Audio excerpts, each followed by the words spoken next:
2500 கோடி இந்த மாவட்டத்துக்கு செலவு பண்ண முடியாதவங்களால 2500 கோடி செலவு பண்ணா அவ்வளோ தண்ணி வீணா போற தண்ணி எல்லா ஏரியில் நிரப்பினா எப்படி இருக்குங்கய்யா? எப்படி இருக்கும்? இதுதான் வேணும், இதுதான் வேணும். ஆனா ஏதோ விளம்பரத்துக்கு முதல்ல 12 கோடி அறிவிச்சாங்க. எதுக்கு? அந்த பொன்னேரிய தூர்வாரத்துக்கு. 12 கோடியில தூர்வார முடியுமா? இப்ப பிரதமர் வராருன்னு அதுக்கு 19 கோடி அறிவிச்சாங்க. அறிவிப்பு தான், நிதியெல்லாம் இல்ல, அறிவிப்பு, வெறும் அறிவிப்பு, கண் தொடைப்பு. உங்களை ஏமாத்தி ஏமாத்தி ஏமாத்தி நீங்களும் ஏமாந்து ஏமாந்து ஏமாந்து மீண்டும் மீண்டும் திமுக ஓட்டு போட்டுட்டு இருக்கீங்க. இன்னைக்கு நம்ம பாலு மட்டும் இன்னைக்கு வெற்றி பெற்று இருந்தாருன்னா இதெல்லாம் நடந்திருக்குமா? இங்கேயோ போராட்டம் ஆர்ப்பாட்டம் என்னென்ன பண்ணிட்டு இருப்பாங்க. அதான் சொல்லிட்டு இருக்கிறேன். போதும், இவர்கள் திமுக ஆண்டது போதும், தமிழ்நாட்டை நாசப்படுத்தியது போதும். இவங்களுக்கு எதுல முக்கியத்துவம் கொடுக்கணும்னு விவசாயத்துல தெரியல. அவர் ஸ்டாலின் அவர்களுக்கு தெரியுமா? விவசாயம்னா என்னன்னு தெரியுமா? நீர் மேலாண்மைனா என்னன்னு தெரியுமா? நீர் திட்டங்கள்னா என்னன்னு தெரியுமா? அது எதுல முக்கியம், என்ன செய்யணும் தெரியுமா? தெரியல.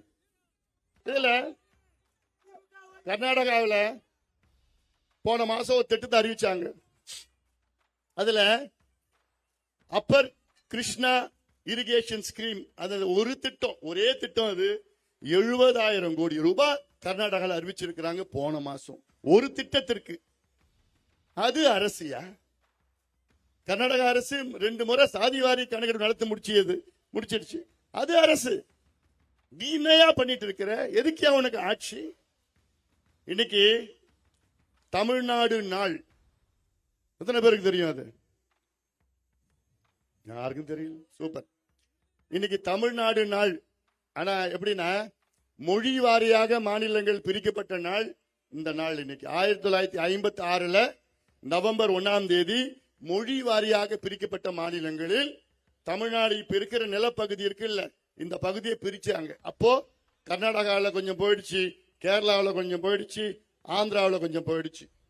70,000 சதுர கிலோமீட்டர் அந்த பரப்பளவில் இருக்கின்ற இடம் எல்லாம் இந்த 3 பக்கத்தில் இருக்கிற 3 மாநிலங்களுக்கு போயிடுச்சு. மீதி இப்ப இருக்கிற எவ்வளவு இருக்குதோ அதுதான் தமிழ்நாடு நாள். தமிழ்நாடு நாள்.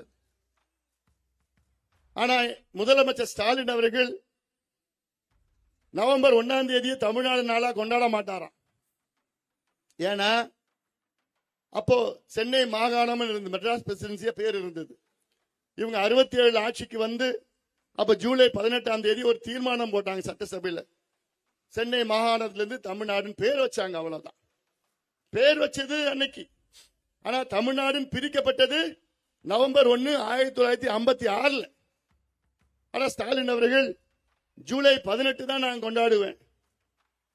ஏயா, ஒரு குழந்தை பிறந்ததுன்னா அந்த பிறந்த நாள் தான், பிறந்த தினம் தான் பிறந்த நாளா கொண்டாடுவாங்க. இல்ல அந்த குழந்தைக்கு பேர் வச்ச நாள்ல கொண்டாடுவீங்களா? பிறந்த நாள் தானே கொண்டாடுவீங்க, பேர் வச்ச நாள் கொண்டாடுவீங்களா? ஸ்டாலின் வந்து பேர் வச்ச நாள்ல கொண்டாடுற, பிறந்த நாளா கொண்டாட மாட்டேன். இதுதான் நிர்வாகம். இப்படி தமிழ்நாட்டினுடைய ஒவ்வொரு உரிமையும் இழந்து கொண்டிருக்கின்றோம்.